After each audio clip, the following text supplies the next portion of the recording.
मेरी कहानी बैंगलोर में शुरू होती है उस दिन when I was supposed to meet the king of the legal world. Media वाले आपको मैड लॉयर कह के क्यों बुलाते हैं? ना मैं आपकी अपनी हूँ ना बेटी. Let's stick to lawyer-client relationship, Mr. Shekhawat.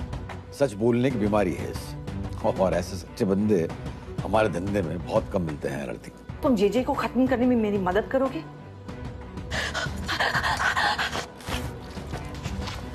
तुम्हें पता है जेजे ने तुम्हें क्यों पिक किया? Because you're a woman. Lawyer. Just be careful of JJ. Prove it to me कि नीरज ने रेप किया है. And I'm on your side. मैं कन्फेस करना चाहता हूँ. मैंने वर्तिका का रेप किया. इतनी छोटी सी बात समझ नहीं पा रही हो कि हमारे देश में औरतों को फांसी की सजा तो सुना सकते हैं बट फांसी दे नहीं सकते. मेरठ की सीट मिल सकती है अगले लोकसभा चुनाव में. बदले में ये सजाए मौत वाला केस वापस कोल्ड स्टोर में डाल दो.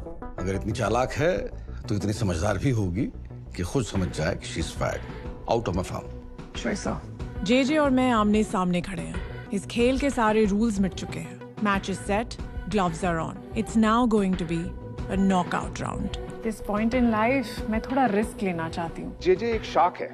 बट मैं शार्क्स को फेस करना चाहती हूँ, उनसे डरना नहीं. शायद इसीलिए मुझे मैड लॉयर कहते हैं. तूने कभी सोचा था कि तू और पुनीत खुद की एक लॉ फर्म शुरू करोगे? तो आज से इस फर्म की कमांड मैं अपने बेटे और यहाँ के सबसे काबिल एडवोकेट अक्षय को सौंपता हूँ. अगर पास्ट में जाके मैं कोई भी चीज बदल सकती तो क्या मैं बदलती? शायद नहीं. अगर मॉम को कुछ हो गया ना, I will kill you and your father. आप मेरे पर्सनल या प्रोफेशनल लाइफ में ऐसे इंट्रूड नहीं कर सकते. जब तक मैं यहाँ पर हूँ मैं सब कुछ कर सकता हूँ. कभी-कभी लगता है तुमसे अच्छा दोस्त नहीं हो सकता. मैं उतना बुरा नहीं हूँ जितना तुम मुझे मानने लगी हो.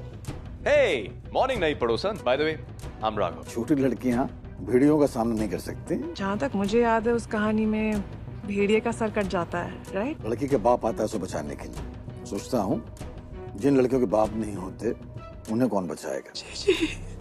Making my life impossible. Okay, सब ठीक होगा. ओके. भरोसे से अधिक कुत्ती चीज और कुछ नहीं होती. मैं अपने क्लाइंट्स के लिए किसी भी हद तक जा सकती हूँ, चाहे वो सीएम मृणालिनी के अगेंस्ट ही खड़ा होना क्यों ना हो. लेकिन इमोशन से लीगल फैसले नहीं होते. हम सच के इतने करीब आ चुके हैं कि गवर्नमेंट उथल पुथल में है. कंग्रेचुलेट करने आए हैं या हार मान ली आपने? अब तक तो लॉयर का सामना कर रही थी निहारिका सिंह, जिसके हाथ बंधे हुए थे. अब सीएम बनने वाला हूँ तो तुम्हारे अच्छे दिन खत्म. अगर आपको सीएम बनना है तो ये पिनाकल का केस आपको जीतना ही होगा. How the hell did you access my home security? जहाँ चाहा है वहाँ रहा है. आज नए सीएम के चुनाव के लिए मैंने अपने कुलीग जनार्दन जेटली जी का नाम सजेस्ट किया है. इस खेल में उसी की भाषा में जवाब दूंगी मैं उसे. तुम्हारे पास उसके खिलाफ कुछ है? ऐसा कुछ जो न सिर्फ आपको उसे हराने में हेल्प कर पाएगा, बस उसे खत्म कर पाएगा. आज ही मिस्टर लेट सूर्य शेखावत जी के लॉयर अक्षय जेटली से मुझे ये पता चला है कि उन्होंने अपने रेपिस्ट बेटे को बेदखल करके मुझे अपनी प्रॉपर्टीज का सोल ओनर बना दिया है. Niharika, come back. अभी तो खेल शुरू होगा. लाइफ में अपनों से बड़ा दुश्मन और कोई नहीं होता. मैंने अपना रास्ता तो चुन लिया है, पर क्या मंजिल मिलेगी?